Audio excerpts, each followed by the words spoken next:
తాకట్టులో ఉన్న బంగారాన్ని విడిపించి ఆ రోజున్న మార్కెట్ ధర కట్టి మిగిలిన డబ్బును మీకు అందిస్తుంది ఎస్వీఎస్ గోల్డ్.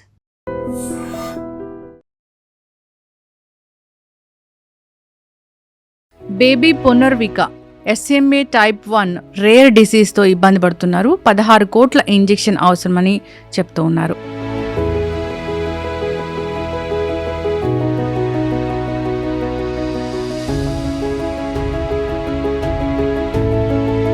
SMA టైప్ 1 ఇదొక జెనెటిక్ ఇష్యూస్ అని చెప్తూ ఉన్నారు. ముందుగానే తెలుసుకోలేమా అసలు ఇలాంటివి వస్తున్నాయని? పుట్టినప్పుడు చాలా మందికి ఆ లక్షణాలు బయటపడవండి. వాళ్ళు పెరుగుతున్నా కొద్దిగా ఎప్పుడైతే 2-3 నెలల వయసు వచ్చినప్పటికీ మనకు టైప్ 1 SMAలు అంటే అన్నిటికంటే సివియర్ టైప్ 1 వాళ్ళకి మినిమం 2వ నెల 3వ నెలకి ఆ లక్షణాలు బయటపడతాయి. ఈ జెనెటిక్ ఇష్యూ అనేది పేరెంట్స్కి ఉంటే వస్తుందా? జనరల్గా ఎట్లా వస్తుంది? తల్లిదండ్రులు ఇద్దరివి కనుక చూస్తే వాళ్ళ SMN జన్యులో ఒక కాపీ నార్మల్ ఉంటుంది, ఒకటి లోపం ఉన్నది ఉంటుంది. సో ఇద్దరి నుంచి ఆ లోపం ఉన్న కాపీసే వచ్చినప్పుడు పునర్విక విషయంలో 16 కోట్ల ఇంజెక్షన్ అంటున్నారు కదా. ఈ జీన్ థెరపీ ఏంటంటే 1 టైం ఇంజెక్షన్ ఇది. కానీ ఇది మొత్తం వెంటనే నార్మల్ చేసే ఇంజెక్షన్ కాదు. మనం డిసీజ్ ఎంత బిగినింగ్ స్టేజ్లో అర్లీ స్టేజ్లో ఇవ్వగలిగితే అంత బెటర్గా ఎఫెక్ట్ ఉంటుంది. చిన్నప్పుడే గుర్తిస్తాం కదా డాక్టర్ గారు, మళ్ళీ కూడా వస్తుందా? అంటే టీనేజ్ పిల్లల్లో కూడా వస్తుందా? సో వీళ్ళకి 2 లేదా 3 నెలలకి ఆ లక్షణాలు బయటపడతాయి. అయితే కొంచెం మైల్డ్గా ఉన్న కేసెస్ టైప్ 2, టైప్ 3, టైప్ 4 అంటాం. సో టైప్ 2 ఉన్న పిల్లలు ఏంటంటే కూర్చోగలుగుతారు, నిలబడి నడిచేది ఉండదు వాళ్ళకి. సో వాళ్ళ డెవలప్మెంట్ అక్కడికే ఆగిపోతుంది. ఇప్పుడు ఈ ఇంజెక్షన్ ఇచ్చాక పూర్తిగా నయమైపోతుంది అది. సో చాలా మంది అనుకుంటారు ఇంజెక్షన్ ఇస్తే అయిపోయిందని. కాదు, అది ఓన్లీ బిగినింగే. ఇంజెక్షన్ అనేది treatment beginning. 90% is what you do is the form of supportive care. This is very important.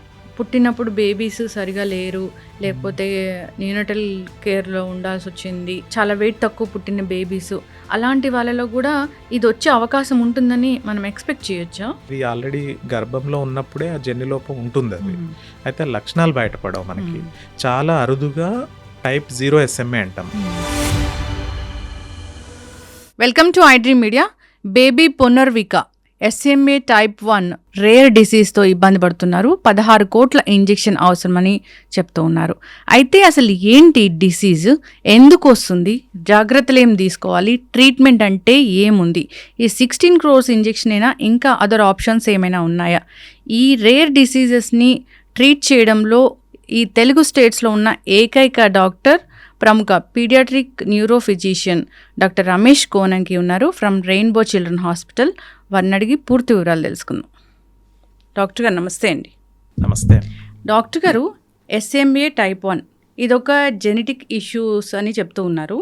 అయితే దీనికి ఇంజెక్షన్ కూడా 16 కోట్ల ఇంజెక్షన్ అని ముందుగానే తెలుసుకోలేమా అసలు ఇలాంటివి వస్తున్నాయని? ముందుగా తెలుసుకోవడం అంటే పుట్టినప్పుడు చాలా మంది పిల్లలకి SMA బాధపడే పిల్లలతో పుట్టినప్పుడు చాలా మందికి ఆ లక్షణాలు బయటపడవండి. టైప్ 1 SMA తీసుకుంటే జనరల్గా 2 లేదా 3 నెలల వయసు వచ్చేటప్పటికి వాళ్ళు మెడ నిలబెట్టకపోవడమో, లేదా కాళ్ళు మూమెంట్స్ కరెక్ట్గా చేయకపోవడమో, చేతులు సరిగ్గా ఆడించకపోవడమో, అది చూసినప్పుడు ఫస్ట్ టైం మనకు డౌట్ వస్తుంది. సో పుట్టినప్పుడే కనిపెట్టడం చాలా కష్టం. పుట్టినప్పుడు ఒకవేళ స్క్రీనింగ్ చేయాలి ఎవరికన్నా అంటే అనుమానం ఉందా అంటే, జనరల్గా అంతకు ముందు పిల్లలకి ఎవరికన్నా ఎఫెక్ట్ అయ్యి ఉంటే ఫ్యామిలీలో మనకు ముందే అనుమానంతో గర్భంలో ఉన్నప్పుడు కానీ లేదా పుట్టిన వెంటనే స్క్రీనింగ్ చేయొచ్చు. బట్ చాలాసార్లు ముందు పిల్లలకి ఈ ప్రాబ్లం లేనప్పుడు అనుమానించడం చాలా కష్టం. ఈ జెనెటిక్ ఇష్యూ అనేది పేరెంట్స్కి ఉంటే వస్తుందా? జనరల్గా ఎట్లా వస్తుంది? సో జెనెటిక్ ప్రాబ్లమ్స్లో చాలా రకాలు ఉంటాయి. ఇప్పుడు మనం SMA గురించి స్పెసిఫిక్గా మాట్లాడుకుంటే, SMA అనేది SMN1 అనే ఒక జన్యులోపం వల్ల వస్తుంది. సో మన శరీరంలో ప్రతి కణంలో కూడా సుమారుగా 30,000 జీన్స్ ఉంటాయి ఒక్కొక్క కణంలో. అందులో SMN1 అనేది ఒక జన్యు. సో ప్రతి జీన్కి 2 కాపీస్ ఉంటాయి. అందులో ఒక కాపీ తల్లి నుంచి వస్తుంది, ఒక కాపీ తండ్రి నుంచి వస్తుంది. సో ఈ 2 కాపీలు లోపం ఉంటేనే SMA అనే వ్యాధి వస్తుంది పిల్లలకి. సో అంటే జనరల్గా పేరెంట్స్ ఇద్దరు హెల్తీగా ఉంటారు, కానీ వాళ్ళిద్దరు కూడా ఒక్కొక్క కాపీ డిఫెక్ట్ ఉన్నది క్యారీ చేస్తుంటారు యూజువల్గా. ఓకే. సో అంటే తల్లిదండ్రులు ఇద్దరివి కనుక చూస్తే వాళ్ళ ఎస్ఎంఎన్ జన్యులో ఒక కాపీ నార్మల్ ఉంటుంది, ఒకటి లోపం ఉన్నది ఉంటుంది.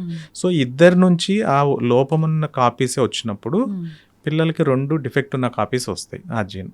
సో యూజువల్గా క్యారియర్స్ అంటారు పేరెంట్స్ని, అంటే లోపం ఉన్న ఒక జీన్ని క్యారీ చేస్తున్నారు కానీ వాళ్ళకి ఆ లక్షణాలు ఉండవు, వాళ్ళకి డిసీజ్ ఉండదు. సో పేరెంట్స్ హెల్తీగానే ఉంటారు యూజువల్గా. ఓకే. ఇప్పుడు చాలా మంది కూడా బేబీ పుట్టక ముందే లోపల స్క్రీనింగ్ చేస్తాము అట్లా ఇట్లా అన్నప్పుడు ఇది మాత్రం మనం స్క్రీన్ చేయమా? అంటే రొటీన్ స్క్రీనింగ్లో ఇది భాగం కాదండి. ఎందుకంటే మొత్తం మనం పాపులేషన్లో తీసుకుంటే 8 నుంచి 10,000 మందిలో ఒక్కరికి వచ్చే జబ్బు ఇది జన్యు పరీక్ష. సో ఇప్పుడు చాలా అరుదుగా వచ్చే జెనెటిక్ టెస్ట్ని మనం అందరు గర్భిణీ స్త్రీలకి స్క్రీనింగ్ చేయడం మొదలు పెడితే అది చాలా ఖర్చుతో కూడుకున్న పని. సో అందుకని రొటీన్గా ఇది స్క్రీనింగ్లో భాగం కాదు. నార్మల్గా చూస్తే తెలీదు, నార్మల్గా బేబీ హెల్తీగానే ఉంటారా? కరెక్ట్. చాలా మటుకు ఎస్ఎంఏ బేబీస్ పుట్టినప్పుడు ఏ లక్షణాలు కనపడవు. వాళ్ళు పెరుగుతున్న కొద్దిగా ఎప్పుడైతే 2-3 నెలల వయసు వచ్చినప్పటికీ మనకు టైప్ 1 ఎస్ఎంఏలో, అంటే అన్నిటికంటే సివియర్ టైప్ 1 వాళ్ళకి మినిమం 2వ నెల 3వ నెలకి ఆ లక్షణాలు బయటపడతాయి. అంటే ఎత్తుకున్నప్పుడు కొంచెం మెత్తగా ఉంటారు, పట్టుకున్న మెడ గట్టిగా నిలబెట్టరు, లేదా పక్కకు తిరగడం ఉండదు, కాళ్ళు కిక్కింగ్ చేయడం కరెక్ట్గా ఉండదు. ఇవి ఫస్ట్ లక్షణాలు మనకు కనపడేది. ఇది డెవలప్మెంట్లో కొంచెం చేంజ్ కనిపిస్తే డౌట్ వచ్చినప్పుడు మనం దాన్ని ఇంకా టెస్ట్ చేసుకొని కన్ఫర్మ్ చేసుకోవాల్సి. ఓకే డాక్టర్ గారు, ఇది ఉందని తెలిస్తే జనరల్గా ఈ ఇంజెక్షన్ అయినా లేకపోతే ఇలాంటి ట్రీట్మెంట్ ఆప్షన్స్ ఉన్నాయి ముందుగానే తెలుసుకుంటే? ఓకే, ముందుగా అంటే మనకు ఇప్పుడు 2 రకాలుగా చెప్పుకోవచ్చు ట్రీట్మెంట్. అంటే ఇప్పుడు మన దేశంలో అయితే లక్షణాలు బయటపడక ముందే తెలుసుకునే ఛాన్స్ చాలా తక్కువ. సో జనరల్గా మనకు ఆ సిమ్టమ్స్ బయటపడిన తర్వాత ఏమేమి ట్రీట్మెంట్స్ ఉన్నాయో చూసుకుంటాం. సో వాటిల్లో 4 ట్రీట్మెంట్స్ ఉన్నాయండి. ఇప్పుడు ఈ 2018లో ఫస్ట్ ట్రీట్మెంట్ వచ్చింది మనకి, FDA అప్రూవ్ అయింది 2018లో. సో అందులో మొట్టమొదటిగా వచ్చింది స్పిన్రాజా అనే ఒక ఇంజెక్షన్. ఇదేంటంటే వెన్నెముకలోకి ఇచ్చేది ఇంజెక్షన్ ఇది. సో ఇది ప్రతి 4 నెలలకి ఒక ఇంజెక్షన్ తీసుకోవాలి, వెన్నెలోకి ఇవ్వాలి ఇంజెక్షన్. ఇది జీవితాంతం తీసుకుంటూ ఉండాలి.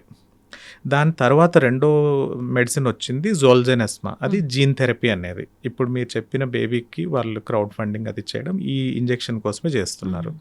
సో ఇది 2వ ట్రీట్మెంట్ వచ్చింది. ఇదేంటంటే కృత్రిమంగా తయారు చేసిన జీన్ని, SMN1 జీన్ని ఇంజెక్షన్ రూపంలో మనం బాడీలోకి ఇవ్వడం.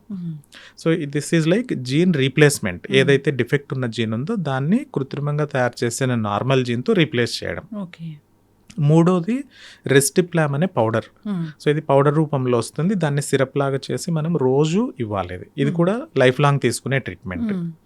4వది ఇప్పుడు పోయిన సంవత్సరం డిసెంబర్ 2025లో అప్రూవ్ చేసిన మెడిసిన్ ఏంటంటే ఈ జీన్ థెరపీనే తక్కువ మోతాదులో వెన్నెముకలోకి ఇవ్వడం, ఇంజెక్షన్ ద్వారా కాకుండా వెన్నెముకలోకి ఇవ్వడం. సో ఈ 4 ట్రీట్మెంట్స్ ఇప్పటికీ FDA అప్రూవ్ అయిన ట్రీట్మెంట్స్ అండి. ఇప్పుడు పునర్విక విషయంలో ఆ ఇంజెక్షన్ 16 కోట్ల ఇంజెక్షనే అంటున్నారు కదా, ఆ 16 కోట్ల ఇంజెక్షనేనా ఈ మిగతా ట్రీట్మెంట్స్ ఏమి ఉపయోగపడవా? సో మిగతా ట్రీట్మెంట్స్లో ఒకటి న్యూసినేర్సిన్, స్పిన్రాజ్ అంటే వెన్నెముకలోకి ఇంజెక్షన్ కూడా ఉపయోగపడుతుంది. రెస్టిప్లామ్ అనే పౌడర్ కూడా ఉపయోగపడుతుంది. అయితే ఈ రెండిటికి జీన్ థెరపీకి వ్యత్యాసం ఏంటంటే జీన్ థెరపీ అనేది మనం లాంగ్ టర్మ్ ట్రీట్మెంట్ బెటర్గా ఉంటుంది, దీని ఎఫెక్ట్ బెటర్గా ఉంటుంది ఆ రెండింటితో కంపేర్ చేస్తే. ఇప్పుడు ఆ 2 ట్రీట్మెంట్స్ ఏంటి, ఇంజెక్షన్ అయితే 4 నెలలకు ఒకసారి తీసుకుంటూ ఉండాలి, పౌడర్ కూడా ఎవ్రీడే జీవితాంతం తీసుకుంటూ ఉండాలి. ఈ జీన్ థెరపీ ఏంటంటే 1 టైం ఇంజెక్షన్ ఇది, కానీ ఇది మొత్తం వెంటనే నార్మల్ చేసే ఇంజెక్షన్ కాదు. మనం డిసీజ్ ఎంత బిగినింగ్ స్టేజ్లో, అర్లీ స్టేజ్లో ఇవ్వగలిగితే అంత బెటర్గా ఎఫెక్ట్ ఉంటుంది. ఎందుకంటే వయసు గడిచే కొద్దీ వెన్నెముకలోని నరాలు, యాంటీరియర్ హార్న్ సెల్స్ అనేవి ఎవ్రీ డే కొన్ని డెడ్ అవుతూ పోతాయి. సో అందుకని మనం ఎంత బిగినింగ్ స్టేజ్లో ఇస్తే అన్ని సెల్స్ మిగిలి ఉంటాయి, హెల్తీగా ఉన్న కణాలు బెటర్గా పనిచేస్తుంది జీన్ థెరపీ కూడా.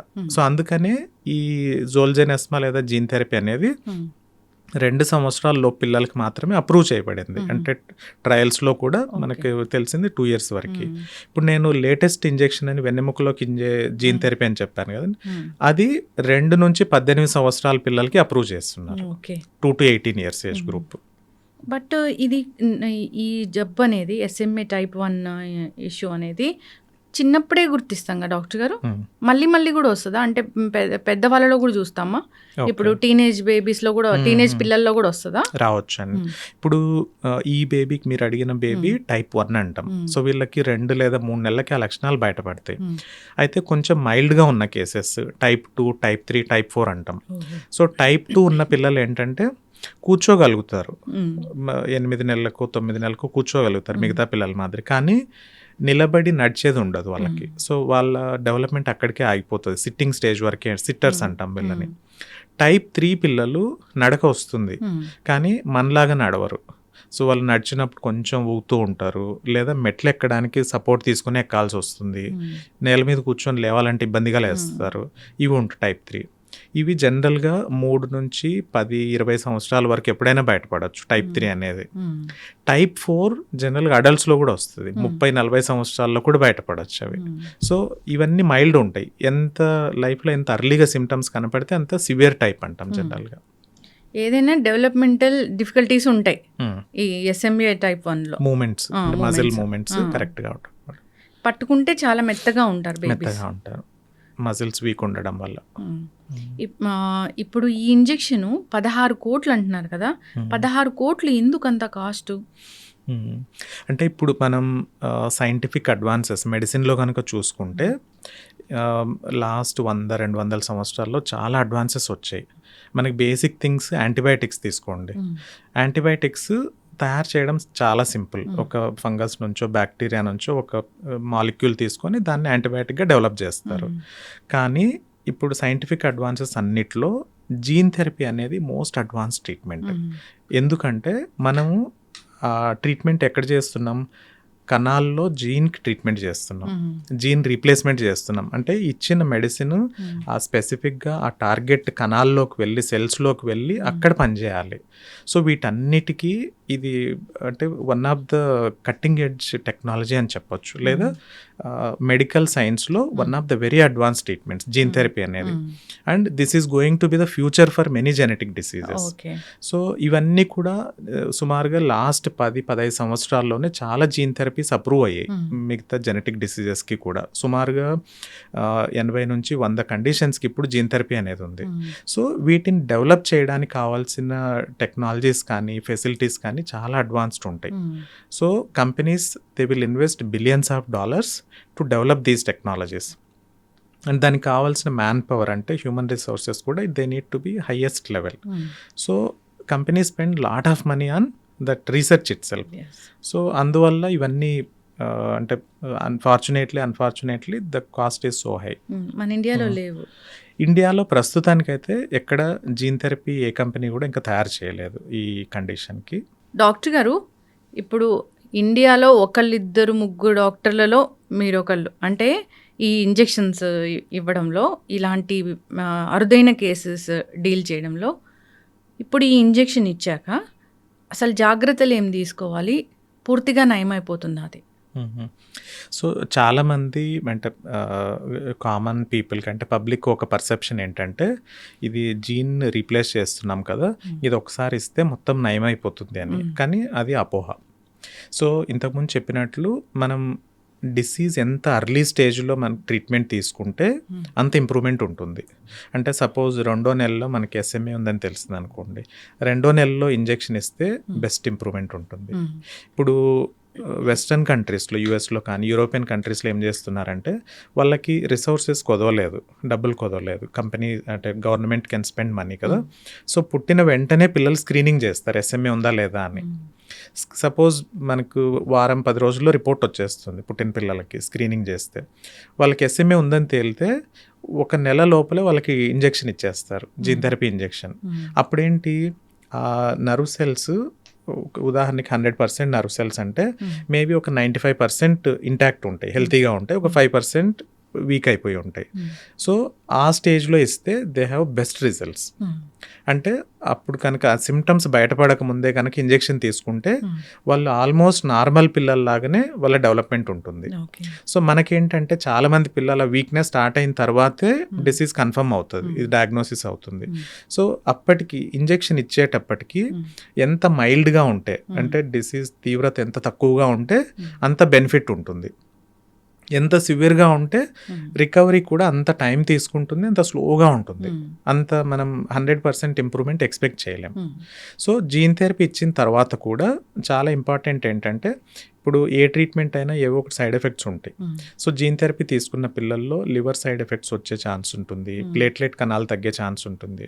సో ఫస్ట్ 2 నెలలు మనం క్లోజ్గా మానిటర్ చేస్తాం. ఇవన్నీ వారం వారం బ్లడ్ టెస్ట్లు చేసుకొని లివర్ కరెక్ట్గా ఉందా, హార్ట్, ప్లేట్లెట్స్, రక్త కణాలు ఇవన్నీ టెస్ట్ చేసుకుంటాం. ఆ సైడ్ ఎఫెక్ట్స్ కంట్రోల్లో ఉండడానికి స్టిరాయిడ్ కోర్స్ కూడా ఉంటుంది ఒక 2 నెలల పాటు. సో దీంతో పాటు చాలా ముఖ్యమైనది ఏంటంటే, ఒట్టి మందు అనేది ఒక 10% ట్రీట్మెంటే. 90% ట్రీట్మెంట్ ఏంటంటే సపోర్టివ్ కేర్ అంటాం. సపోర్టివ్ కేర్ అంటే ఏంటి? ఫిజియోథెరపీ చేయాలి. చెస్ట్ కేర్ అంటాం. వీళ్ళకి ఈ బ్రీతింగ్ మజిల్స్ వీక్ ఉండడం వల్ల బలంగా దగ్గలేరు. సో వెంటనే న్యూమోనియాస్ వస్తాయి. సో ఈ న్యూమోనియాస్ రాకుండా చెస్ట్ ఫిజియోథెరపీ అని ఉంటుంది. స్పైన్ అది స్ట్రైట్గా ఉండడానికి సపోర్టివ్ డివైసెస్, ఎక్సర్సైజెస్, న్యూట్రిషన్ ఇవన్నీ కూడా చాలా ఇంపార్టెంట్. అంటే ఇచ్చిన ట్రీట్మెంట్ ఒక వంతు అయితే 90% ఈజ్ సపోర్టివ్ కేర్. సో చాలామంది అనుకుంటారు ఇంజెక్షన్ ఇస్తే అయిపోయిందని. కాదు, అది ఓన్లీ బిగినింగే. ఇంజెక్షన్ అనేది treatment beginning. 90% is what you do in the form of supportive care. This is very important. ఇప్పుడు ఇంజెక్షన్ తీసుకుంటే హాస్పిటల్లోనే ఉండాలా? లేదండి. సో ఇంజెక్షన్ ప్రాసెస్ అనేది చాలా షార్ట్ ప్రాసెస్. సో ఇంజెక్షన్ ఒక 1 అవర్లో కంప్లీట్ అయిపోతుంది. యూజువల్గా మనం ఆ రోజు కానీ లేదా ముందు రోజు కానీ అడ్మిట్ చేసి 24 అవర్స్ అబ్జర్వ్ చేసి ఇమీడియట్గా ఏమైనా సైడ్ ఎఫెక్ట్స్ ఉన్నాయా, ఆఫ్టర్ 24 అవర్స్ డిశ్చార్జ్ చేసేస్తాం. తర్వాత వారం ఫాలోఅప్ చేసి చూస్తాం ఏమైనా సైడ్ ఎఫెక్ట్స్ ఉన్నాయా, ఇంప్రూవ్మెంట్ ఎలా ఉంది, ఇవన్నీ కూడా. అంటే ఇంటి దగ్గర హైజీన్ మెయింటైన్ చేయాలి, చాలా జాగ్రత్తలు తీసుకోవాలి అట్లా అంటే ఏముంటాయి? పోస్ట్ కేర్ ఏముంటుంది? Yeah, correct. సో ఇప్పుడు కొన్ని సైడ్ ఎఫెక్ట్స్ని తగ్గించడానికి ఇంజెక్షన్ ద్వారా వచ్చే సైడ్ ఎఫెక్ట్స్ స్టిరాయిడ్స్ ఇస్తాం మనం. సో స్టిరాయిడ్స్ ఇవ్వడం అంటే ఇమ్యూనిటీని మనం తగ్గిస్తున్నాం, ఇమ్యూనిటీని సప్రెస్ చేస్తున్నాం. సో ఇమ్యూనిటీ తగ్గితే ఇన్ఫెక్షన్స్ రిస్క్ పెరుగుతుంది. అంటే పక్కన ఫ్యామిలీలో ఎవరికైనా దగ్గు జలుబు ఉన్నా వీళ్ళకి తొందరగా అంటే అవకాశం ఉంటుంది. సో అందుకని వీలైనంత ఇన్ఫెక్షన్స్ రాకుండా చూసుకోవడానికి ఈ జాగ్రత్తలు తీసుకోమని చెప్తాం. ఎక్కువ విజిటర్స్ వద్దు, ఎవరికైనా జ్వరం దగ్గు జలుబు ఉంటే దూరంగా ఉండండి, లేదా మాస్క్ పెట్టుకోండి, ఇవన్నీ జాగ్రత్తలు ఉంటాయి. దీంతో పాటు పిల్లలకి వ్యాక్సినేషన్స్ ఏమేమి ఉన్నాయో అవన్నీ ముందే తీసుకోమని చెప్పేస్తాం. రిక్వైర్డ్ వ్యాక్సిన్స్ 2-3 మంత్స్కి ఒకసారి వ్యాక్సిన్స్ ఉంటాయి కాబట్టి. అవును. ఓకే డాక్టర్ గారు, ఫీవర్ అలాంటిది వచ్చే అవకాశం ఉంటుందా? జనరల్గా మోస్ట్ కామన్గా కూడా ఫీవర్స్ ఇలాంటివి చూస్తాం కదా. కరెక్ట్ అండి. సో వీళ్ళల్లో పెద్ద రిస్క్ ఏంటంటే న్యూమోనియాస్, నంజు తయారవడం. ఎందుకంటే వాళ్ళ బ్రీతింగ్ మజిల్స్ వీక్ ఉండడం వల్ల ఆయాస పడుతుంటారు ఆల్రెడీ. సో చాలామందికి నిద్రపోయినప్పుడు గురక పెడతారు, ఆక్సిజన్ లెవెల్స్ తగ్గిపోతాయి. సో దీనివల్ల రిపీటెడ్గా న్యూమోనియా వచ్చే ఛాన్స్ ఉంటుంది. సో అందుకనే ఈ చెస్ట్ కేర్ అనేది చాలా ఇంపార్టెంట్ SMA ఉన్న పిల్లల్లో. జనరల్గా ఒక ర్యాండమ్గా మనం ఆలోచించవచ్చు, పుట్టినప్పుడు బేబీస్ సరిగా లేరు, లేకపోతే న్యూనటల్ కేర్లో ఉండాల్సి వచ్చింది, ఒక 5-6 రోజులు బాగా NICలో ఉండి వచ్చారు అన్న, చాలా వెయిట్ తక్కువ పుట్టిన బేబీస్, అలాంటి వాళ్ళలో కూడా ఇది వచ్చే అవకాశం ఉంటుందని మనం ఎక్స్పెక్ట్ చేయొచ్చా? అంటే ఇది జన్యు ప్రాబ్లం కాబట్టి వీటికి సంబంధం లేదు. అంటే డెలివరీలో ప్రాబ్లం అయినా లేదా పుట్టిన తర్వాత జాండిస్ కానీ ఇంక వేరే ప్రాబ్లం ఉన్నా జనరల్గా దీనికి సంబంధం ఉండదు ఇది. ఎందుకంటే ఇది ఆల్రెడీ గర్భంలో ఉన్నప్పుడే ఆ జన్యు లోపం ఉంటుంది. అది అయితే లక్షణాలు బయటపడవు మనకి. చాలా అరుదుగా type 0 SMA అంటాం, వాళ్ళకి పుట్టినప్పుడే వీక్నెస్ కనపడవచ్చు, బట్ అది చాలా రేర్. ఇది ఫిజికల్గా బట్టి మనం చెప్పలేం, వాళ్ళ లక్షణాలు బట్టి మాత్రమే మనం తెలుసుకోగలం. కరెక్ట్. ఎప్పుడు మీరు అడుగుతుంటారు బేబీస్ని తీసుకొచ్చినప్పుడు తల నిలబడుతున్నాడా, సో హెడ్ ఎందుకు చెక్ చేస్తారు డాక్టర్ గారు? హెడ్ సైజ్ ఎందుకంటే ఇప్పుడు బ్రెయిన్ సైజ్ పెరిగేది ఎక్కువ భాగం ఫస్ట్ 1 year, కొద్ది వరకు 2nd year. అంటే మనకు అడల్ట్ హెడ్ సైజ్ ఎంత ఉంటుందో అందులో ఆల్మోస్ట్ 95% 2 సంవత్సరాల్లో పెరిగిపోతుంది. అంటే మాక్సిమం హెడ్ గ్రోత్ అప్పటికి అయిపోతుంది. సో అందుకని ఈ హెడ్ గ్రోత్ కరెక్ట్గా ఉంది, తల సైజ్ కరెక్ట్గా పెరుగుతుందంటే బ్రెయిన్ అట్లీస్ట్ కరెక్ట్గా పెరుగుతుంది. సైజ్ అనేది చాలా ఇంపార్టెంట్. మనకి మిగతా డెవలప్మెంట్ అంతా బ్రెయిన్ మీద డిపెండ్ అయి ఉంటుంది. సో అందుకని మన రెగ్యులర్ గ్రోత్ మానిటరింగ్లో ఇది చాలా ఇంపార్టెంట్. ఇప్పుడు ఎన్నో కేసెస్ డీల్ చేశారు, ఎన్నో సక్సెస్ చేశారు మీరు. చెప్పండి డాక్టర్ గారు, అంటే ఎట్లాంటి కండిషన్లో పిల్లల్ని తీసుకొచ్చారు, ఎట్లాంటి ట్రీట్మెంట్ జరిగింది, ఎలా సక్సెస్ అయ్యారు, ఎలా ఉన్నారు ఇప్పుడు వాళ్ళు? సో ఇంతవరకు 9 మంది పిల్లలకి మనం జీన్ థెరపీ ఇచ్చాం ఆల్రెడీ. 2020లో ఫస్ట్ కేసు స్టార్ట్ చేసాం కోవిడ్ టైంలో. తర్వాత 18 మంది పిల్లలు మన దగ్గర రెగ్యులర్గా 4 మంత్స్కి ఒకసారి వచ్చి స్పైన్ ఇంజెక్షన్ తీసుకుంటారు, స్పిన్రాజా అనే ఇంజెక్షన్. 18 మంది పిల్లలు ఇప్పుడు కూడా మనకు ఫాలోఅప్లో ఉన్నారు. అంటే రిస్టిప్లామ్ అనే పౌడరు సుమారుగా 35 నుంచి 40 మంది పిల్లలు తీసుకుంటున్నారు ఆల్రెడీ. సో ఇవన్నీ రెగ్యులర్గా ఫాలోఅప్ చేస్తున్నాం. ఇది కాకుండా ఇప్పుడు లాస్ట్ ఇయర్ ఒక ట్రయల్లో భాగంగా ముగ్గురు పిల్లలకి ఇంట్రాథీకల్ జోల్జనస్ అంటే వెన్నెముకలోకి వచ్చే జీన్ థెరపీ, ఇది లాస్ట్ ఇయర్ అప్రూవ్ అయింది ఆ క్లినికల్ ట్రయల్ తర్వాత. సో మా సెంటర్ కూడా క్లినికల్ ట్రయల్లో భాగం, international multi centre clinical trial Rainbow children's hospital. Okay, so ఇప్పుడు ఈ 4 అప్రూవ్ ట్రీట్మెంట్స్ ఏవైతే ఉన్నాయో అన్ని ట్రీట్మెంట్స్ కూడా మా సెంటర్లో ఇవ్వడం జరిగింది. అండ్ ఆ పిల్లలందరూ ఫాలోఅప్లో ఉన్నారు. సో జీన్ థెరపీ విషయమే తీసుకుంటే 9 మందిలో ఒక్క బాబు మాత్రమే టైప్ 3 SMA. అయితే చాలా అర్లీగా సిమ్టమ్స్ ఉండడం వల్ల అప్పుడు ఒక కంపాషనేట్ ప్రోగ్రామ్ నడుస్తుంది కంపెనీ నుంచి. సో దానిలో భాగంగా వాళ్ళకి ఫ్రీగానే జీన్ థెరపీ చేయడం జరిగింది. సో ఆ అబ్బాయి ఆల్మోస్ట్ లైక్ నార్మల్ చిల్డ్రన్, అంటే టైప్ 3 అంటే మైల్డ్గా ఉంటారు అప్పటికే. మిగతా పిల్లలందరూ చాలా భాగం టైప్ 2 పిల్లలు, అంటే వాళ్ళు సిట్టింగ్ వరకు రాగలిగారు కానీ నిలబడ్డము నడక రాలేదు. సో అంటే ఆల్రెడీ వీక్నెస్ ఉంది వాళ్ళకి. సో బట్ అందరూ కూడా అంతో కొంత ఇంప్రూవ్మెంట్ కనపడుతుంది గ్రాడ్యువల్గా. అంటే ఇప్పుడు ఓన్లీ సిట్టింగ్ వీక్గా వంగిపోయి కూర్చునే పిల్లలు స్ట్రాంగ్గా కూర్చోవడము, లేదా సపోర్ట్ తీసుకొని నిలబడము, లేదా ఒక చేయి పట్టుకుంటే నడవడము, ఇలా అందరికి ఏవో ఇంప్రూవ్మెంట్ ఉన్నాయి. కానీ టైప్ 2 కేసెస్లో ట్రీట్మెంట్ ఏం చేయకపోతే చాలా మందికి వీక్నెస్ ఇంకా పెరుగుతూ పోతుంది. సో వాళ్ళు ఇంకా ఉన్న మూమెంట్స్ కూడా ఇంకా తగ్గుతూ పోతాయి. సో ట్రీట్మెంట్ వల్ల ఏంటంటే ఇంకా వీక్ అవ్వడం ఆగిపోయింది, దాంతోపాటు కొన్ని మైల్ స్టోన్స్ ఇంప్రూవ్ అవుతుంది. సో మిగతా ట్రీట్మెంట్స్ కూడా అంతే. ఈవెన్ స్పిన్రాజా అనే ఇంజెక్షన్ కానీ రిస్టిప్లామ్ పౌడర్ కానీ డిసీజ్ ఇంకా ప్రోగ్రెస్ అవ్వకుండా ఆపేస్తుంది అండ్ స్లోగా ఇంప్రూవ్మెంట్ కనపడుతుంది మూమెంట్స్లో. ఇప్పుడు టైప్ 1 టైప్ 2 అలాంటివి జనరల్గా తెలియకపోయినా బేబీ కూర్చోలేకపోతున్నారు అన్నప్పుడు ఈ ట్రీట్మెంట్ తీసుకోకపోతే ఇంకా అది చాలా వీక్ అవుతూ పోతారు. టైప్ 1 పిల్లలు ఏంటంటే వాళ్ళకి బ్రీతింగ్ మజిల్స్ వీక్ అయిపోయి ఊపిరి తీసుకోవడమే కష్టం అయిపోతుంది, ఫీడింగ్ తీసుకోవడానికి మింగడానికి ఇబ్బంది అవుతుంది. జనరల్గా 1.5-2 సంవత్సరాల కంటే సర్వైవ్ అవ్వలేరు, వీక్నెస్ పెరుగుతూ పోతుంది టైప్ 1 పిల్లలు. సర్వైవ్ అవ్వడం కూడా కష్టం. ఇది జనరల్గా వాక్ చేయలేకపోవడము, కూర్చోలేకపోవడం ఇవే కాదు. అవును, ఎందుకంటే బ్రీతింగే కష్టం అయిపోతుంది వీళ్ళకి, పోను మింగడం కష్టం అయిపోతుంది, ఫీడింగ్ తీసుకోవడం కష్టం అవుతుంది. అందువల్ల దీని గురించి అవేర్నెస్ లేదు, అసలు తెలుసుకోవాలి, పేరెంట్స్ గమనించుకోవాలి అంటే ఏం చెప్తారు డాక్టర్ గారు? జనరల్గా మనం టీకాలు తీసుకోవడానికి పిల్లల డాక్టర్ దగ్గరికి కానీ లేదా గవర్నమెంట్ హాస్పిటల్కి ఎక్కడో చోటుకి వెళ్తాం కదా. సో టీకాలకు వెళ్ళినప్పుడల్లా పిల్లల డాక్టర్ని ఈ మైల్ స్టోన్స్ ఎలా ఉన్నాయి చెక్ చేయమని అడగాలి. పిల్లల డాక్టర్లు కూడా చాలామంది ఇప్పుడు చేస్తున్నారు ఏంటంటే 3 మంత్స్ వ్యాక్సిన్కి వచ్చినప్పుడు ఒకే మెడ నిలబెడుతున్నారా లేదా, తల సైజ్ ఎలా ఉంది, మూమెంట్స్ ఎలా చెక్ చేస్తారు. 9 మంత్స్కు వ్యాక్సిన్కి వచ్చినప్పుడు కూర్చుంటున్నారా లేదా, ఇవన్నీ చెక్ లిస్ట్ ఉంటాయి, మైల్ స్టోన్ చెక్ లిస్ట్ అనేది. పేరెంట్స్ కూడా వాళ్ళ సైడ్ నుంచి డాక్టర్ని అడగడమో లేదా చూసుకుంటే ఇప్పుడు 3 మంత్స్కి ఏమేమి చేయాలి, 6 మంత్స్కి ఏమేమి చేయాలి, 9 మంత్స్ అవి చూసుకుంటే ఎక్కడన్నా ఓకే ఇది రావట్లేదు ఇంకా కూర్చోవట్లేదు ఈ టైం కంటే వెళ్ళి పీడియాట్రిషియన్ని కలవచ్చు. చాలా కారణాలు ఉంటాయి, అంటే ఇవన్నీ టైంకి రాకపోవడానికి మైల్ స్టోన్స్. బట్ అట్లీస్ట్ అవి చూసుకుంటుంటే మనకు తెలుస్తుంది, ఏమైనా డిలే ఉంటే వెళ్ళి కన్సల్ట్ చేయొచ్చు. ఇప్పుడు కూర్చోవడం డిలే అవుతుంది అన్నప్పుడు అంటే ఎన్ని మంత్స్ వరకు మనం వెయిట్ చేయొచ్చు జనరల్గా? సో మామూలు కొంతమంది పిల్లలు 6 నెలలకే కూర్చుంటారు, కొంతమంది 12 నెలలకు కూడా కూర్చోవచ్చు, అంటే ఫస్ట్ బర్త్డే వరకు కూడా. సో ఇవి రేంజ్ ఉంటాయి, ప్రతి మైల్ స్టోన్ కూడా ఇంత నుంచి ఇంత లోపల చేయాలి అని. బట్ కొన్ని రెడ్ ఫ్లాగ్స్ అంటాం. రెడ్ ఫ్లాగ్స్ ఏంటంటే ఈ ఏజ్లో కనుక ఇది అవ్వకపోతే కంపల్సరీగా కన్సల్ట్ చేయాలి అని, అంటే ఎక్కువ రిస్క్ అని. సో అట్లాగా 1 year లోపల ఇండిపెండెంట్ సిట్టింగ్, అంటే సపోర్ట్ లేకుండా కూర్చోలేకపోతే ఖచ్చితంగా కన్సల్ట్ చేయాలి. ఓకే. ఇప్పుడు రెయిన్బో చిల్డ్రన్ హాస్పిటల్లో అంటే దీనికోసం స్క్రీనింగ్ అంటే ఏమైనా ఉంటుందా పర్టికులర్గా ఎవరైనా అడిగితే? స్క్రీనింగ్ అంటే ఇప్పుడు ఒక జెనెటిక్ టెస్ట్ ఉంటుంది, SMN1 MLP అనే టెస్ట్ ఉంటుంది. అంటే ఆ జీన్ని మనం బ్లడ్ శాంపుల్ ద్వారా టెస్ట్ చేయొచ్చు.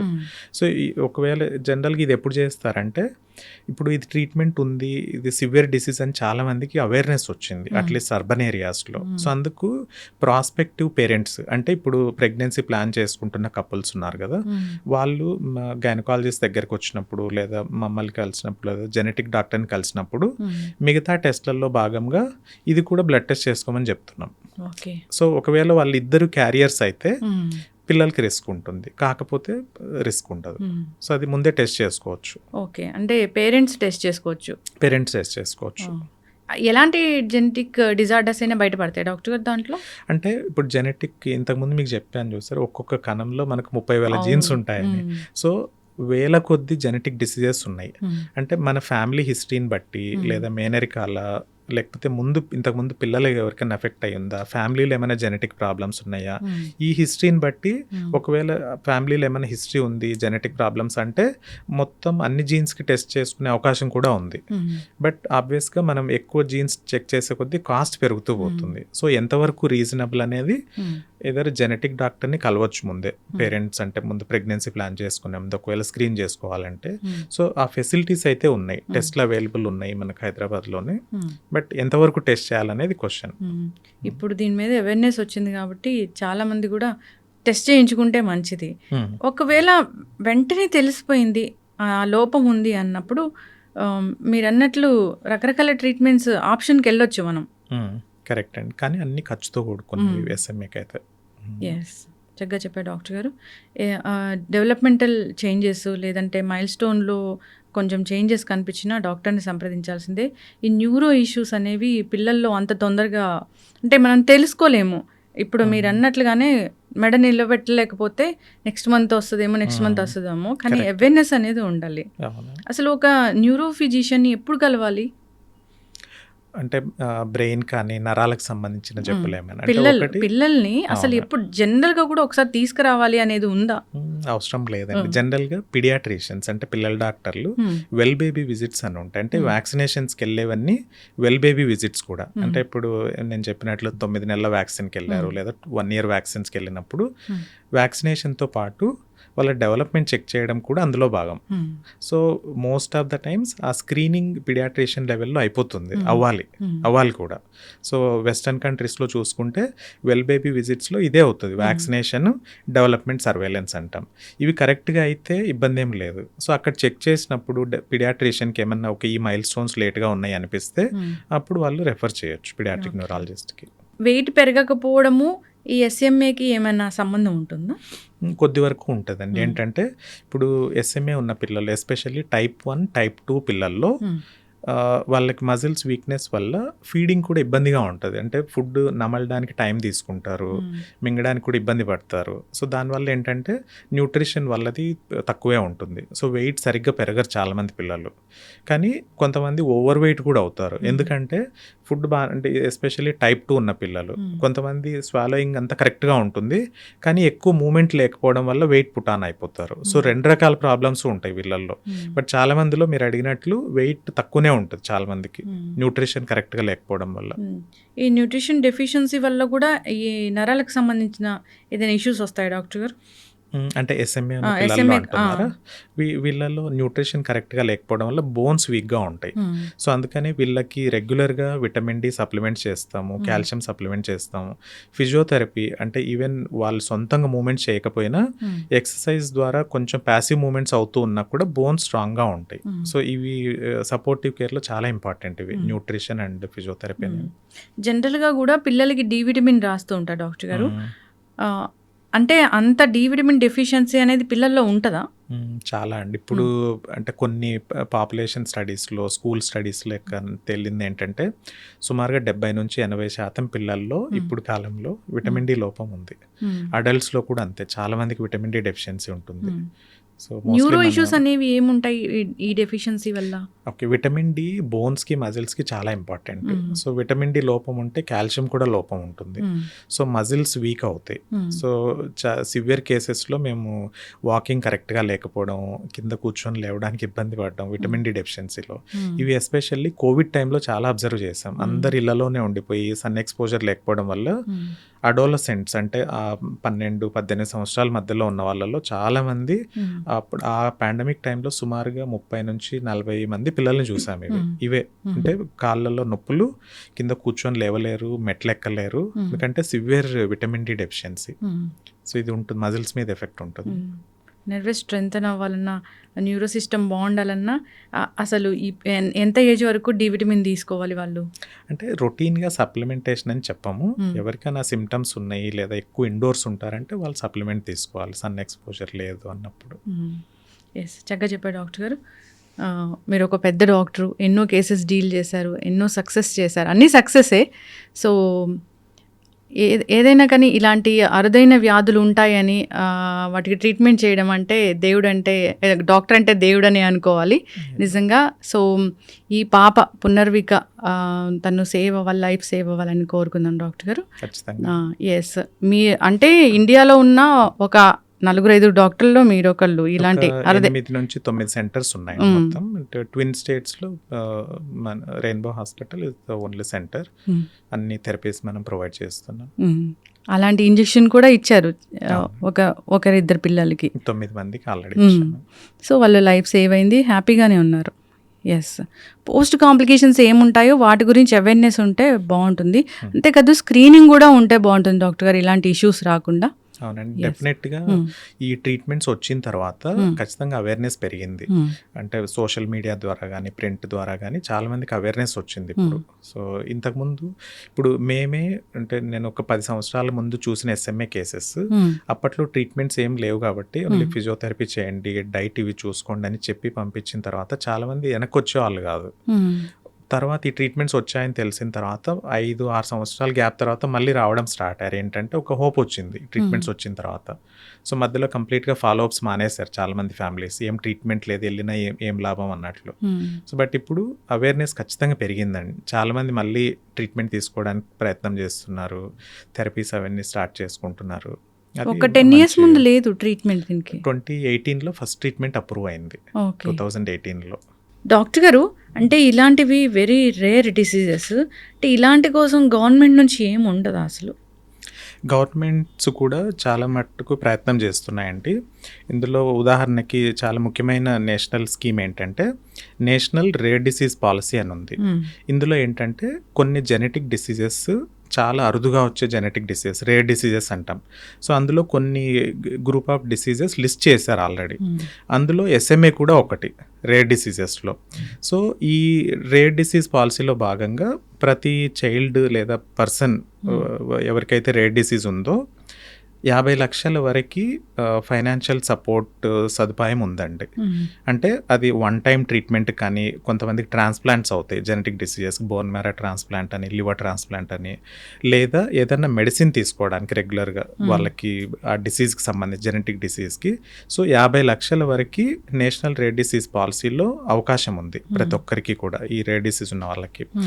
సో నా రిక్వెస్ట్ అంటే, నాకు చాలామంది ఫ్యామిలీస్ నుంచి రిక్వెస్ట్ వస్తాయి SMA ఉన్న పిల్లలతో ఏంటంటే, గవర్నమెంట్ తరపు నుంచి ఈ రేర్ డిసీజ్ పాలసీ నుంచి వచ్చే ఏవైతే ఫండ్స్ ఉన్నాయో, మనం ఫెసిలిటీ ఉందో, ఇది కొంచెం ప్రొయాక్టివ్గా 2 తెలుగు స్టేట్స్ కనుక గవర్నమెంట్ సైడ్ నుంచి కొంచెం పుష్ చేసి ఈ ఫండ్స్ కనుక మనం తీసుకోగలిగితే, ప్రాపర్గా యూటిలైజ్ చేసుకోగలిగితే చాలా మంది పిల్లలకు ఉపయోగపడుతుందండి. ఇప్పుడు ఆల్రెడీ ఉన్న పాలసీనే అది, already existing policy. But fund utilisation ఇంకొంచెం ప్రొయాక్టివ్గా చేసుకుంటే, SMA కనుక తీసుకుంటే, ఇప్పుడు జీన్ థెరపీ కాకపోయినా ఇప్పుడు రిస్టిప్లామ్ అనే పౌడర్ ఉంది. సో అందులో ఒక Indian company already generic version of risdiplam start చేశారు, ఆల్రెడీ మార్కెటింగ్లో ఉంది, చాలా తక్కువ కాస్ట్లో అవైలబుల్ ఉంది. సో 2 తెలుగు స్టేట్స్ గవర్నమెంట్స్ కనుక కొంచెం ప్రొయాక్టివ్గా అప్రోచ్ తీసుకొని ఈ జెనరిక్ మెడిసిన్ కూడా తీసుకున్న గవర్నమెంట్ సెంటర్స్ ద్వారా, సెంటర్ ఆఫ్ ఎక్సలెన్స్ అని ఉన్నాయి జెనెటిక్, ఇప్పుడు నిమ్స్, సిడిఎఫ్టి, ఇట్లా ఒక 12 వరకు సెంటర్ ఆఫ్ ఎక్సలెన్స్ ఉన్నాయి మొత్తం కంట్రీలో. వాటి ద్వారా ఇది ప్రొక్యూర్ చేసుకొని మెడిసిన్ పేషెంట్స్ కనుక సప్లై చేస్తే చాలా మంది పిల్లలకి కొన్ని సంవత్సరాల పాటు మెడిసిన్ వస్తుంది ఎగ్జిస్టింగ్ ఫండ్లోనే. సో ఇది కొంచెం ప్రొయాక్టివ్గా తీసుకుంటే చాలా మంది ఫ్యామిలీస్కి ఉపయోగపడుతుంది. ఇప్పుడు ఈ ఇంజెక్షన్ తీసుకోవడానికి కొంచెం ఫండ్ రేజ్ చేసుకోవాలి లేదా డబ్బులు సమకూర్చుకోవాలి అనే కన్నా ముందు ఈ పౌడర్ని యూజ్ చేసుకోవచ్చు డాక్టర్ గారు? ఇది స్టార్ట్ చేసుకోవచ్చు అండి, డెఫినెట్గా దీంతో కూడా చాలా యూజ్ ఉంటుంది. ఓకే, ఇది కాస్ట్ తక్కువగానే ఉంటుంది? చాలా తక్కువగా ఉంది. అంటే ఇప్పుడు కొంతమంది middle class, upper middle class వాళ్ళు కొనుక్కోగలిగినంత కాస్టే ఉంది. కానీ మరి ఇప్పుడు బిలో పవర్టీ లైన్ చాలా పూర్ ఫ్యామిలీస్ ఉంటాయి, వాళ్ళకి కొంచెం ఇబ్బందే. కానీ మనకు నేషనల్ రేర్ డిసీజ్ పాలసీ ద్వారా ఈ అవకాశం ఉంది, కొన్ని అంటే గవర్నమెంట్ ద్వారానే ప్రొక్యూర్ చేసుకుని సప్లై చే ఫెసిలిటీ ఉంది. అది గవర్నమెంట్స్ కొంచెం ప్రొయాక్టివ్గా చేస్తే నాకు తెలిసి, నాకు ఐడియా ఉన్నంత వరకు మన 2 రాష్ట్రాలు, తెలుగు రాష్ట్రాల్లోనే సుమారుగా 300 నుంచి 400 మంది ఎస్ఎంఏతో ఉన్న పిల్లలు ఉన్నారు ఆల్రెడీ. సో వాళ్ళందరికీ బెనిఫిట్ అవుతుంది. ఎస్, చక్కగా చెప్పారు డాక్టర్ గారు. అందరు దీని గురించి అవేర్నెస్ ఉండాలి. దీనికోసం తెలుగు స్టేట్స్ కూడా, గవర్నమెంట్స్ కూడా ఆలోచించాలి. సో పిల్లల్ని సేవ్ చేసుకోవాలి. అయితే అసలు పుట్టగానే ఇలాంటి స్క్రీనింగ్ కొన్ని, ఇప్పుడు కార్పొరేట్ హాస్పిటల్స్లో అయితే స్క్రీనింగ్ అనేది ఉంటుంది, అంటే గవర్నమెంట్లో కూడా ఎలాంటి స్క్రీనింగ్ ఉంటే బాగుంటుంది పిల్లలకి? అంటే జనరల్గా న్యూబార్న్ స్క్రీనింగ్ అని తీసుకుంటే, న్యూబార్న్ స్క్రీనింగ్ కాన్సెప్ట్ ఏంటంటే, ఏమన్నా మనం ముందే కనిపెట్టి ముందే దానికి ప్రివెన్షన్ కానీ ట్రీట్మెంట్ కానీ తీసుకుంటే అవుట్కమ్ బెటర్గా ఉంటుంది అనేది మెయిన్ కాన్సెప్ట్. అంటే సింపుల్ ఉదాహరణ కంజనైటల్ హైపోథైరాయిడిజం అంటాం, అంటే పుట్టుకతోనే వచ్చే థైరాయిడ్ లోపం. సో బ్రెయిన్ ఎదుగుదలకి థైరాయిడ్ అనేది చాలా ముఖ్యం ఫస్ట్ 1-2 సంవత్సరాల్లో. సో పుట్టిన పిల్లల్లో కనుక థైరాయిడ్ లోపం ఉంటే వాళ్ళ బ్రెయిన్ ఎదుగుదల కరెక్ట్గా ఉండదు, అన్ని మైల్ స్టోన్స్ అన్నీ లేట్ అవుతాయి. అదే మనము పుట్టినప్పుడే థైరాయిడ్ స్క్రీన్ చేసుకొని ఉందని తెలిస్తే థైరాయిడ్ స్టార్ట్ చేస్తే మెడిసిన్, వాళ్ళ డెవలప్మెంట్ నార్మల్గా ఉంటుంది. సో ఇది ఒక క్లాసికల్ ఎగ్జాంపుల్ మన, అంటే పుట్టిన పిల్లలకి ఎందుకు స్క్రీన్ చేయాలి అనేది. సో ఇలానే సుమారుగా 50 నుంచి 60 జెనెటిక్ డిసీజెస్ ఉన్నాయి. వాటిల్లో మనం ముందే కనిపెట్టి, పుట్టినప్పుడే కనిపెట్టి స్క్రీన్ చేసి కొన్ని ప్రివెంటివ్, అంటే రాకుండా చర్యలు తీసుకోవచ్చు. కొన్ని డైట్ ద్వారా కూడా మనం డిసీజ్ సివియర్గా లేకుండా ప్రివెంట్ చేయొచ్చు. సో వీటన్నిటినీ కలిపి న్యూబార్న్ స్క్రీనింగ్ అంటాం వీటిని. ఈ 56-60 జబ్బులు, జెనెటిక్ డిసీజెస్, అది హీల్ ప్రిక్, అంటే పుట్టిన బిడ్డకి హీల్ ప్రిక్ చేసి ఒక 4 బ్లడ్ స్పాట్స్ తీసుకొని టెస్ట్ చేయొచ్చు. చాలా సింపుల్ టెస్ట్ అది, కొంచెం ఖర్చుతో కూడుకున్నది. సో ఐ థింక్ గవర్నమెంట్ సెంటర్స్లో థైరాయిడ్ రొటీన్గా అన్ని చోట్ల చేస్తున్నారు. అండ్ మిగతా జెనెటిక్ డిసీజెస్కి కూడా స్క్రీనింగ్ స్టార్ట్ చేస్తే బాగుంటుంది. ఇప్పుడు లార్జ్ స్కేల్లో చేస్తే కాస్ట్ కూడా తగ్గిపోతుంది. సో అలా ఆలోచించాలని కోరుకుందాం డాక్టర్ గారు. చక్కటి ఇన్ఫర్మేషన్, ధన్యవాదాలు. నమస్తే. Sir, one life lesson what medicine has taught you. Whatever you can do without expecting. But I really believe మన పాజిటివ్ యాటిట్యూడ్ ఉంటేనే మనం ఏదైనా సాధించగలం. గట్ ని మనం కరెక్ట్ గా డీల్ చేసినట్లయితే అది మనకి పాజిటివ్ హార్మోన్స్ ని రిలీజ్ చేస్తుంది. షుగర్ వచ్చిన వాళ్ళ పరిస్థితి ఏంటి? పొట్ట దగ్గర పెరిగితే దాన్ని ఆండ్రాయిడ్ అంటారు, ఆండ్రాయిడ్ ఫోన్ కదా. అసలు థాట్స్ ఎందుకు వస్తాయి? బ్రెయిన్ డెడ్ అంటే దానికి ప్రపంచం అంతా కూడా కొన్ని నిర్దిష్టమైనటువంటి లక్షణాలు. మానసికంగా ధైర్యంగా ఉంటే క్యాన్సర్ జయించవచ్చు. You are a doctor for a cause sir, అంతే. వాళ్ళకి వచ్చిన ఆదాయం కాకుండా ఫ్రీ సర్వీస్ ఎంతమందికో చేస్తారు.